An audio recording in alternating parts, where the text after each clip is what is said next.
WhatsApp guys, সব খैरियत? তো আজকের ভিডিওতে আমরা যাচ্ছি হাওড়া টু রাঁচি ভায়া শতাব্দী। তারই এক্সপিরিয়েন্স তোমাদের শেয়ার করব।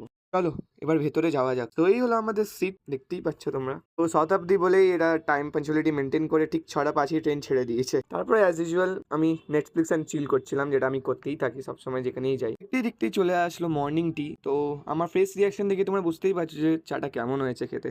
এর মধ্যে ব্রেকফাস্টও চলে আসলো, অনেকগুলোই আইটেম ছিল। আমারটা ননভেজ ছিল আর মায়েরটা ভেজ ছিল। সো কল প্রফেশনাল ব্লগারদের মতো আমি একটু স্টাইল মেরে খাচ্ছিলাম, লল। আইআরসিটিসি এর একটা জিনিস খুব খারাপ, যে ওরা নিজে থেকে কিছু প্রোভাইড করবে না, তোমাদেরকে চেয়ে নিতে হবে। তারপর একটা সুন্দর 2 ঘন্টার ঘুম দিয়ে দেখি 12:30টার মধ্যে আমাদের লাঞ্চ চলে আসলো। আমার ননভেজ তাই চিকেন দিয়েছে, তার অল্টারনেটিভে পনির আছে আই গেস। সেরকম কিছু ভালো নয়, অ্যাভারেজ খাওয়া দাওয়া। খুব কোয়ালিটি ডাউন করে দিয়েছে, বাট গাইস আইসক্রিমটা সেই ছিল, খারাপ বলবো না। সিনারি দেখতে দেখতে অবশেষে আমাদের ডেস্টিনেশন চলে এসেছে রাঁচি জাংশন। হচ্ছে নেক্সট ব্লগে। তো লং ভিডিও কামিং সুন, এর জন্য স্টে